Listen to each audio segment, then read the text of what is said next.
Well, welcome everybody. Tonight, we are so glad that you're here with us. We are the child psychology practice of Brighter Future Psychological Services in Glendora, California.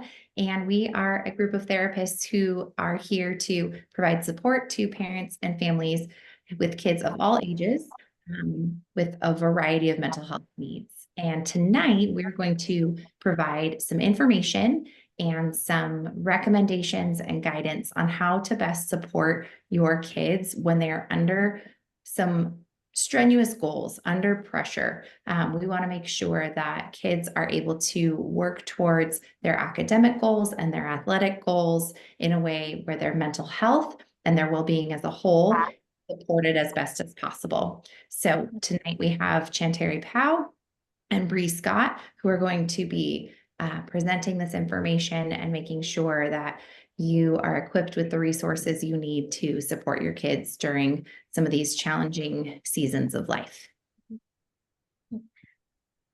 Thank you, Dr. Franks. Hi, everyone. Welcome. And today I'll be focusing more on the academic stress, whereas Bree will be focusing on the athletic sports performance stress. And so just to begin, we're going to go ahead and define stress, right? And so stress is the physiological or psychological response to internal or external stressors. So stress involves changes affecting nearly every system of the body, influencing how people feel and behave. And so everyone experiences stress, right? Like adults, children, and teens experience it as well. It is very common in students. Children and teens don't always have the words needed to describe how they are feeling. Stress could show in many ways, right? It could show in irritability, and anger, being more argumentative than normal, changes in behavior, trouble sleeping, or changes in their eating, right? And so for academic and athletic stress is the psychological and emotional strain experienced by students in response to those academic as well as athletic demands.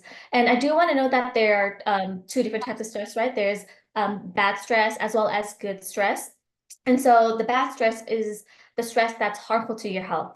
It wears you out. It essentially burns you out, right? And that good stress, on the other hand, can inspire and motivate you. It focuses your energy on the things that you need to do, those tasks that you need to do. It also enhances your performance, either like academically, athletically. It helps to improve your performance, right? And we'll go ahead and move on to some statistics of stress. And so these statistics are based on the American College Health Association. They conducted a national college health assessment. It's essentially a research survey on a national scale. And so the first point is that on a 10-point scale, the normal values for adults were at a 3.8, whereas for teens, they were at a 5.8 for the stress levels. So essentially, the teens were 2 points above the average for adults. And then 75% of American high schoolers and 50% of the middle schoolers describe themselves as often or always feeling stressed by schoolwork. And this is a combination of like homework, assignments that need to get done, projects, all those type of things. And then for college students, 45% reported more than average stress, 33% reported average stress, 12.7 reported tremendous stress, and then 9% total reported no stress or less than average stress. And so essentially, why is this all important, right? Why do we need to address stress?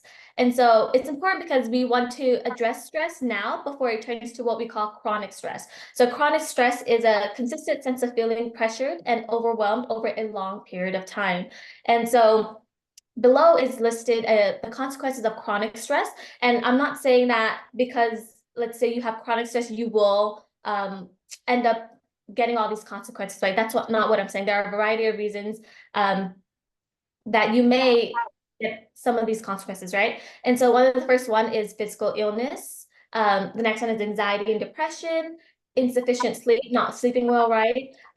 Irritability or validity, decrease in academic performance, social withdrawal, so not wanting to go to any of events, whether it's family, friend events, school events, experimentation with drugs and alcohol, cheating, increased risk of self-harm, and then greater risk of developing suicidal ideation. Again, I do want to make note that this is not saying that because you have chronic stress, you will get some of these consequences. There are a variety of environmental, social influences that will impact that as well as how well you as a person deal with these stressors, right? And then moving on, we will focus on the impact of COVID-19. And so it's important for us to address the lasting impacts of COVID-19, especially with academics, primarily because there has studies have shown that students now are still being impacted by the learning loss due to the pandemic, right? And so in a recent article, by Jill Barche, it's titled New Studies Gauge Pandemic Learning Loss and Recovery. She states how students of every age on average lag behind where students had been in 2019 before the pandemic. And so they're still trying to catch up to where they were before the pandemic. And that's what, 4 years ago, right? So that's such a huge shift. And it's important to note that during virtual learning, many teachers might have assigned students all these excessive homework or assignments in order to make up for the time that they were out of the classroom, right? Because the time that they were doing virtual learning, it was significantly lower than the time that they were in person. And so that can be causing a lot of stress to the students, having to do all of this, for example, a packet of homework in order to complete it, right? And the next one is the pressure for students to essentially catch up on academically. And so this is the switch from being virtual to in person, right? There's this huge shift of having to feel like they need to catch up to where they were at before the pandemic to get to where they need to be, right? So having this academic expectation on these students. And then lastly, they're not exempt from the pressure to maintain high grades despite the realities of the pandemic. And so students still have this pressure to excel in the things that they do, to exceed academically, despite being in isolation because of the pandemic, despite people in their families getting sick, scared of for themselves getting sick as well.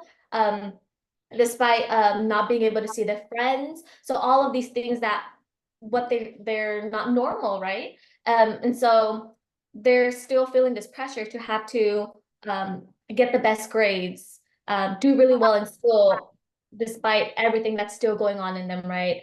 And then we're going to go ahead and explore a little bit of statistics from the Education Recovery Scorecard, as well as the Northwest Evaluation Association.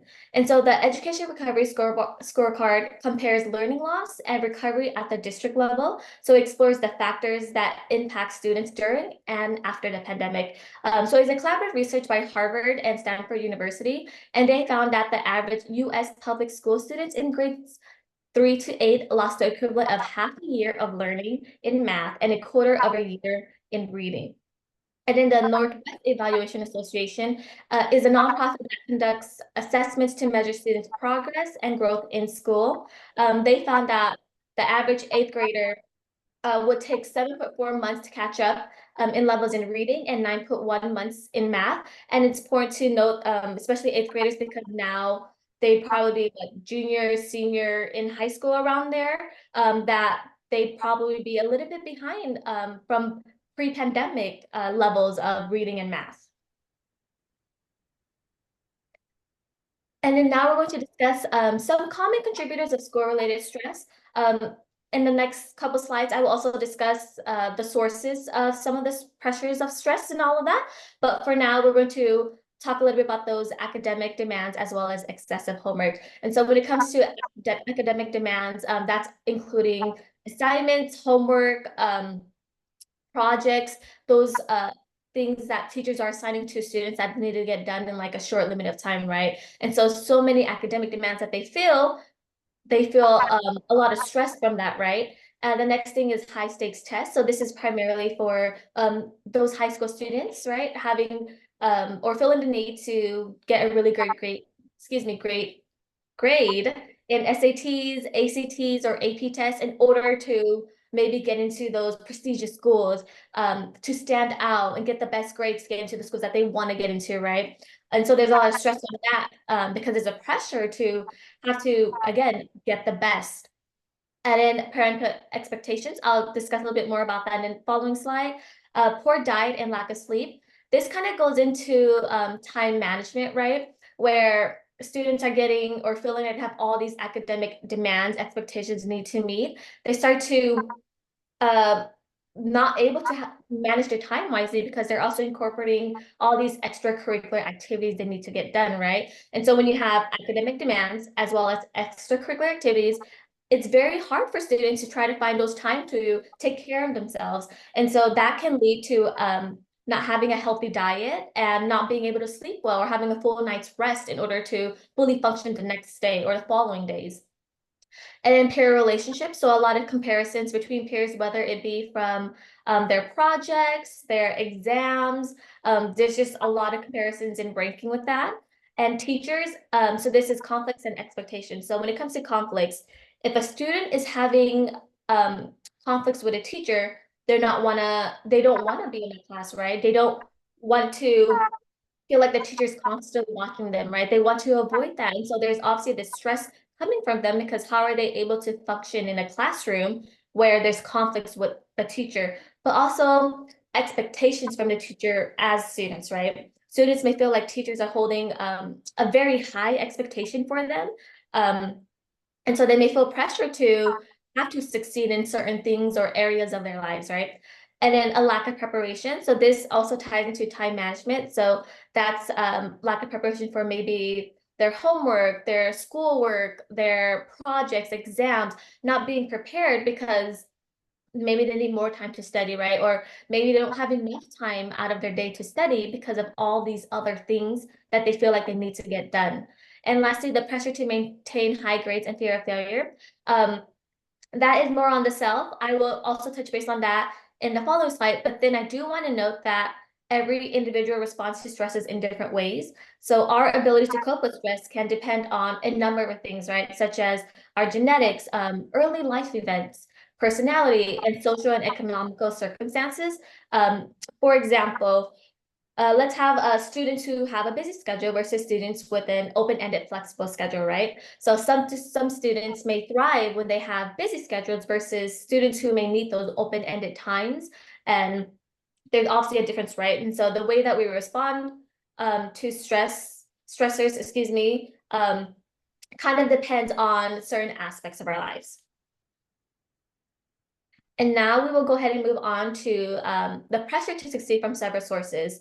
As noted previously, I will be focusing on 4 different sources. And so that they are family, peers, schools, and self.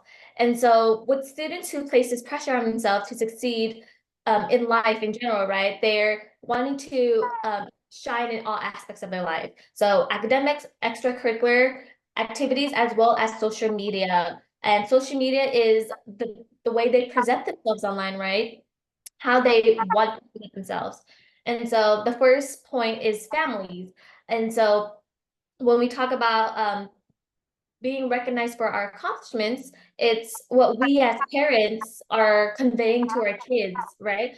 Praising our kids for the things that they achieve rather than the effort put into it, right? And moving on to do well in school in order to get the best grades, right? And so this is the message that parents may potentially be portraying to their kids is we want you to do well in school, but maybe that means to the kids, oh, I need to get the best grades in order to do well in school, right? And then the parental expectations. So what do we as parents expect of our kids when it comes to whether it's like academic, athletics, what are we expecting, right? Are we wanting them to have these high goals and standards because that's what we want for them? Or is it what, they want?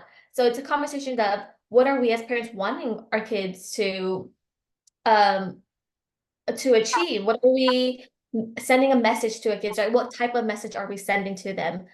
And then for peers, touch a little bit on that, but then in certain schools, they may have what we call like class ranks, right? You're able to see on maybe report cards and see where you rank within your whole entire class.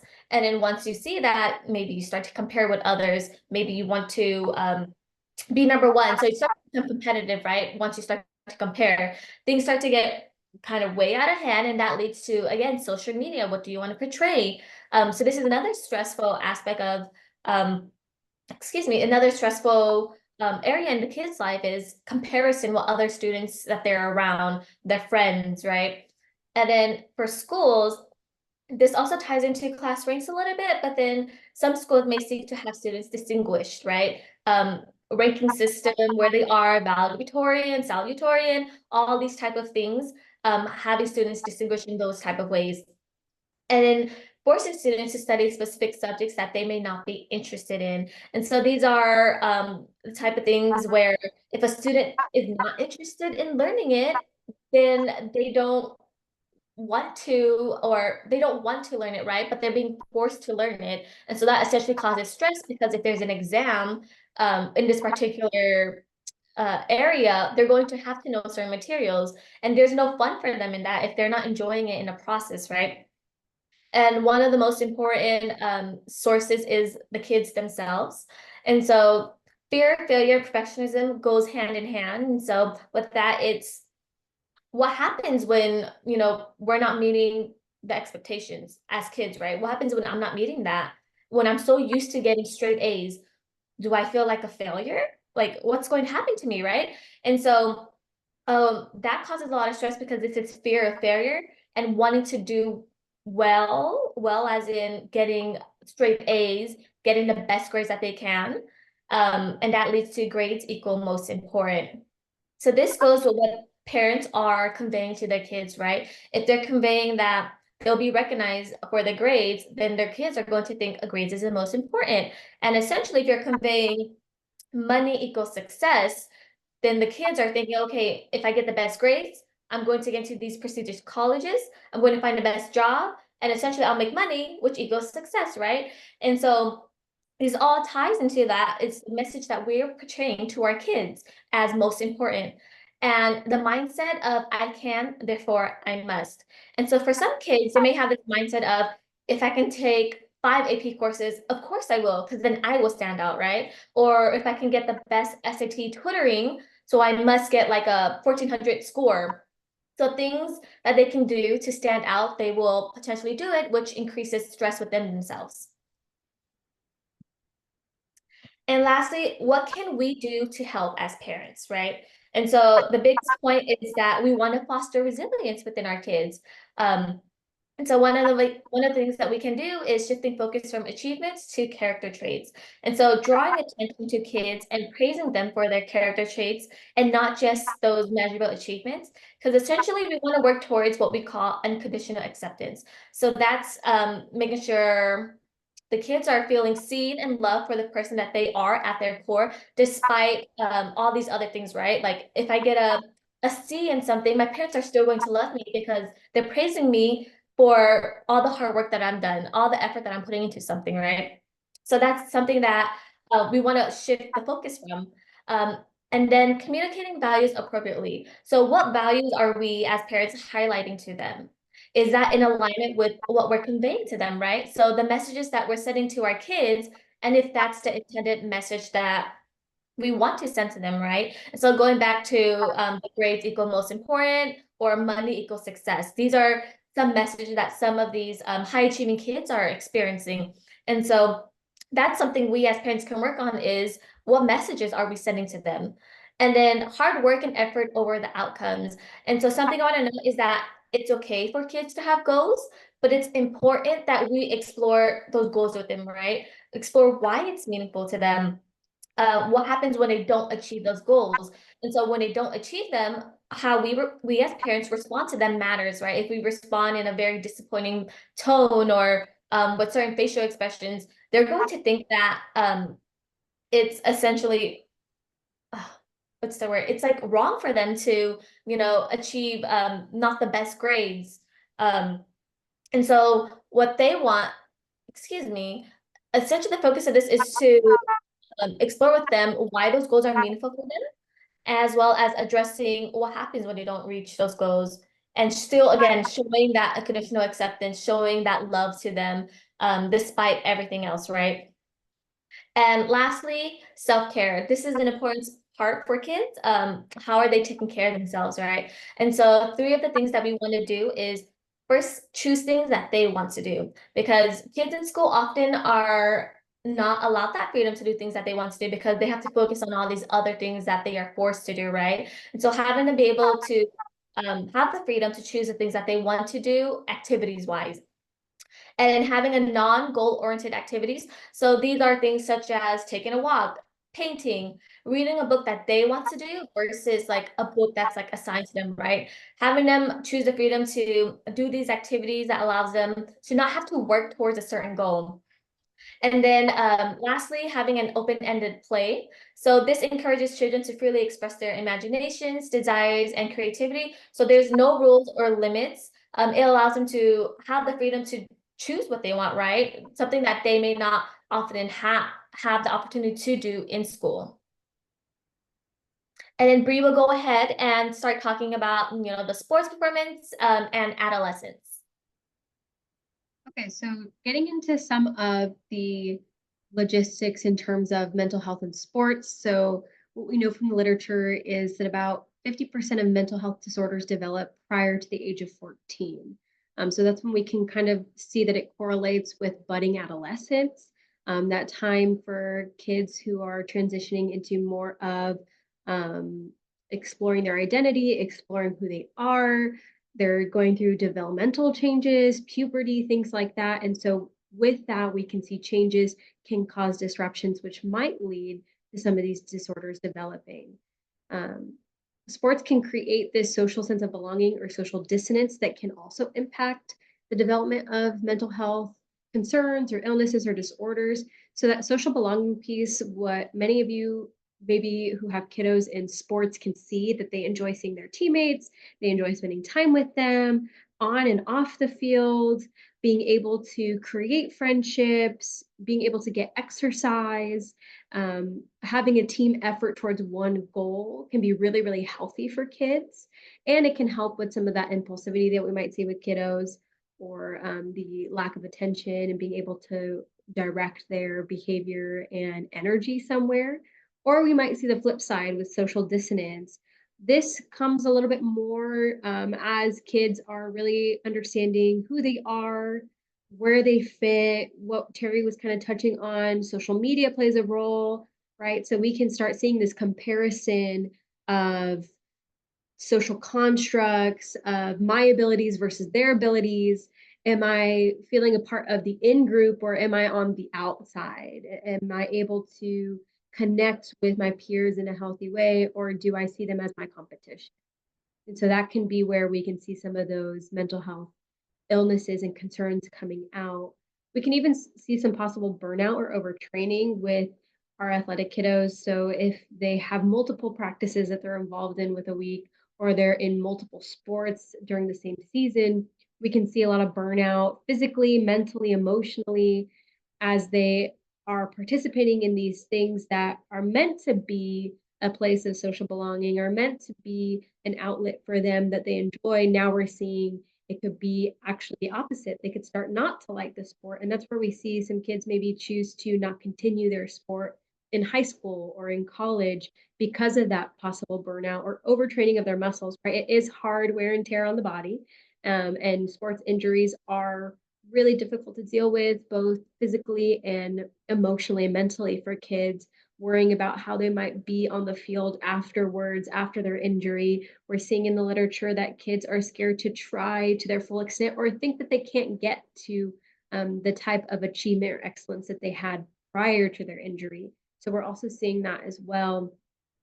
On the more positive side of things, sports can assist with depressive, impulsive, and anxious symptoms.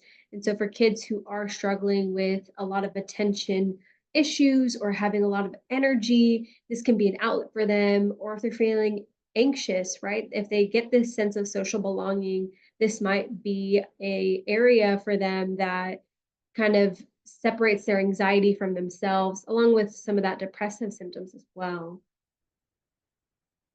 So let's talk about perfectionism and performance. Terry touched on, this idea of perfectionism in kids, and we're really seeing this comes from modeling from parents. Kids tend to see what perfectionism looks like by seeing how parents have dealt with their losses or their failures and setbacks and how they value certain things. So currently 1 in 4 youth will experience this sense of perfectionism, right? This need to be perfect, this need to perform at a high standard, not just a standard, right, where we can set a goal for ourselves, but it goes beyond that, where it can feel chronic. High perfectionism and performance can cause youth to feel and respond with intense negative emotions when they face mistakes and challenges. Some of our younger kiddos, you might see some tantruming, you might see some explosive behavior when they're faced with mistakes or challenges that maybe they've never dealt with before, and this is new. And so having to adjust this experience with their past experiences of never having a problem can be really difficult for them. And so, and as you get older, right, and we're seeing in adolescence, Terry touched this as well, we can see some of that suicidal ideation might come out, right? It's disrupting my identity of who I am as this really top sports athlete, and I make a mistake. What does that say about me? How do I handle that? There's no room for that new experience. And so, how we as parents then go about talking about those failures or setbacks or trials really makes a difference for kids in sports. Again, that social comparison can either inspire or discourage youth. Are they seeing people in their sports who are older than them as somebody that they'd like to be like and be inspired by, and that's motivating for them? Or is that something that is discouraging to them? Is that something that's actually making them compare themselves to them and say, I will never be like this person? And so we see both, the benefits and the potential negative effects of this social comparison as a motivation for youth. And this might develop that critical voice, right? That we call this critical voice as that inner dialogue that youth can have, where they're starting to think automatic negative thoughts about themselves. They're hypercritical about their performance. They analyze everything that they did in a game. They analyze what could have been better. They, make new maps in their mind of how they're going to change for their next game or team or, situation. And if that doesn't go according to plan, then that critical voice continues. And so that could develop this with that social comparison piece. What does this mean for self-worth and identity? Like I said before, adolescence is this critical period of self-discovery. They're maturing a little bit. They're figuring out where they belong socially. And this is the start of identity formation. This is where we see in our hierarchy of development is they're looking for a place where they fit in. They're understanding, higher level questioning and ideas. They might be talking about more of the existential thoughts, like what happens to me when I get older? What do I do as for work? How do I become an adult? What are my responsibilities in thinking about more of that identity piece? And so because of that, you're seeing this shift of you might develop more standards, right? They might be wondering what they believe in, what they value, and you might see youth, especially in sports, who have been um, in a training environment, right? Most often, sports teams will have a sort of mantra or a set of rules or guidelines or expectations as a team. So they might adopt that as their core identity and value, right? I value what my team values. I value what's there.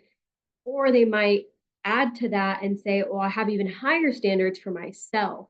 And so these excessive high standards of achievement can impact their mental health. It can create this chronic dissatisfaction. They're never pleased with their performance. There's always something to work on. There's always something to be better at. There's always something that they didn't do well. And so we're always dissatisfied with how they performed. Or this can also, again, extreme negative reactions to failures, right? That they never are able to, or very less likely able to, look at some of the things that they did well in a game. And so there's this overshadowing of negative experiences and emotions. So what can we do as parents, and how can we help with that? Well, let's start with switching perfectionism for excellence, right? We can still perform and be excellent players and be able to put in our best effort without needing to be perfect, right? So how can we do that? We can set goals and standards paired with openness to grow. So we can have those standards that Terry was talking about that actually can be motivating, that can be healthy for children to have goals and expectations of themselves with room to grow in those, right? We can always adjust whether or not the standard still fits us. The standard that they might have had when they were 10 might not fit the 16-year-old version of them, right? And so on. So there's this growth mindset that we can change and alter goals and standards without this permanent, value or core identity with them.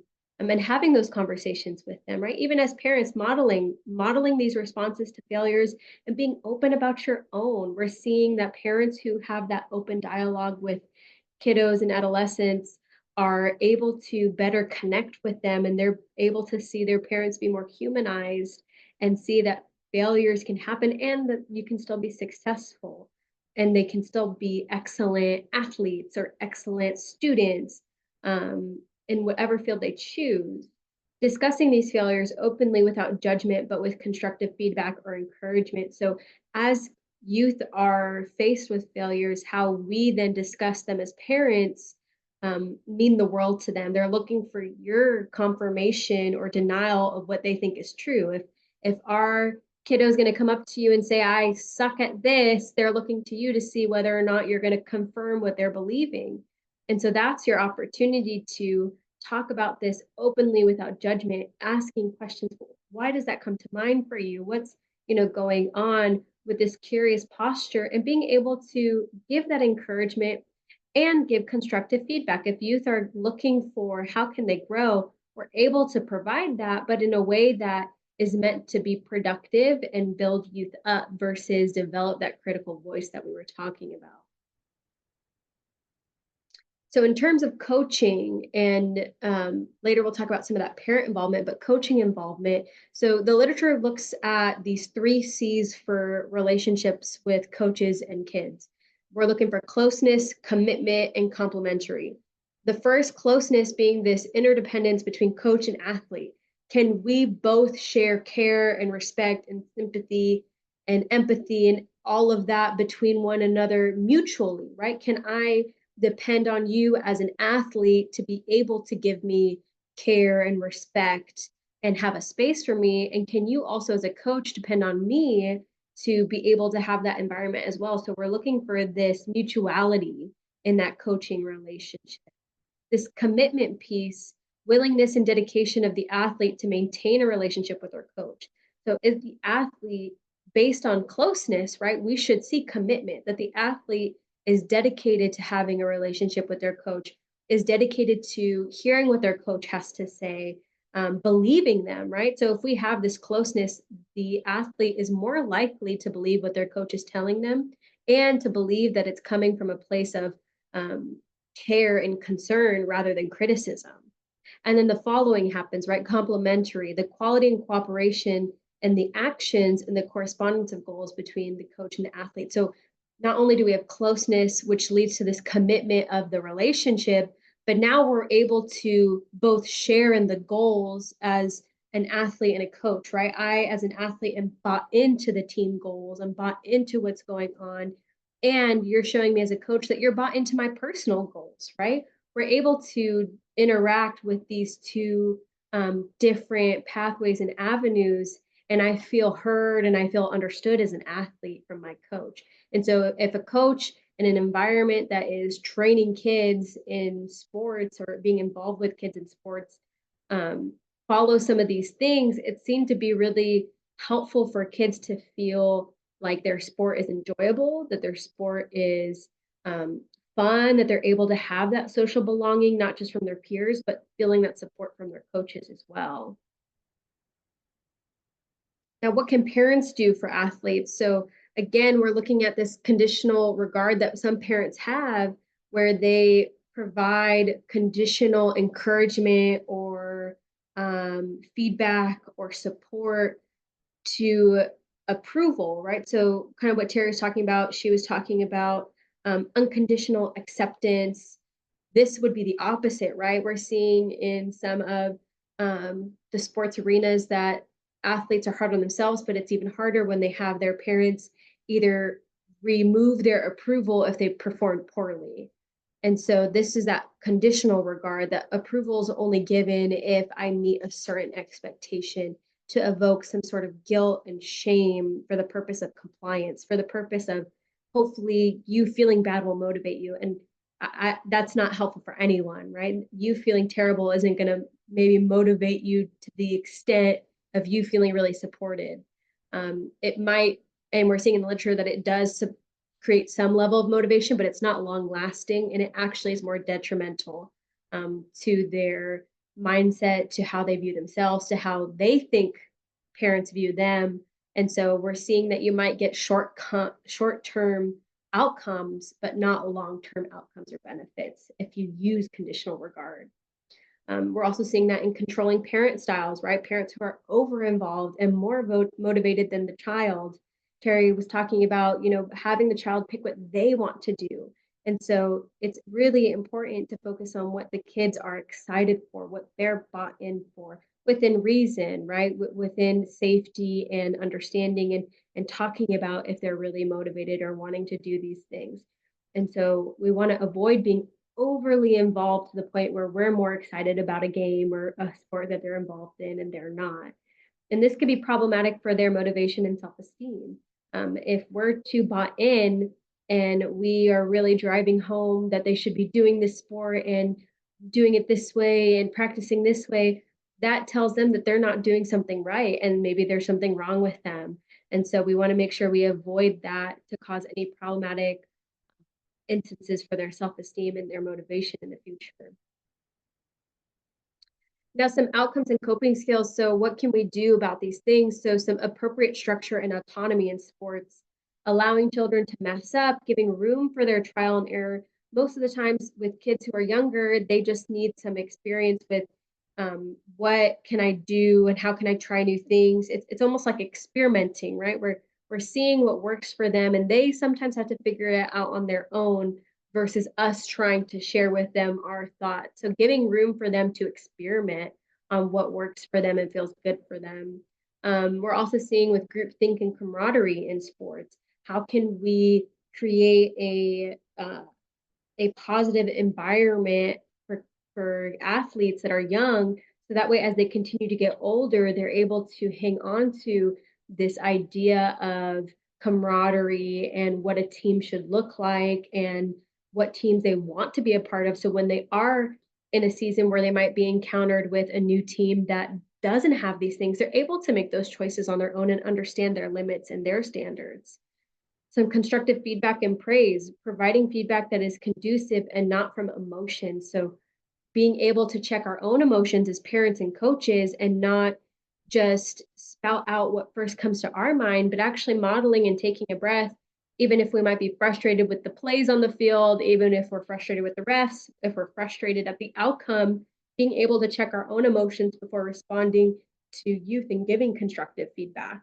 Not withholding praise when they do well, right? We don't want to not give them the proper acknowledgement of what they're doing well, even if it's minimal, right? We always want to look for opportunities of encouragement that will boost the youth up and make them even feel more motivated to participate and to be a part of something, and for them to feel like they're important on the team, right? That they're not just a player, but they are a part of this team, and that is integral for them. And looking for reasons to praise, right? Let's look for things that youth are doing well versus automatically thinking about what they can improve on. Those can come and those can be shared, but let's first start with the reasons to praise. And lastly, how can youth cope with this? So nutrition and hygiene, sleep hygiene, what Terry was touching on, nutrition is so important.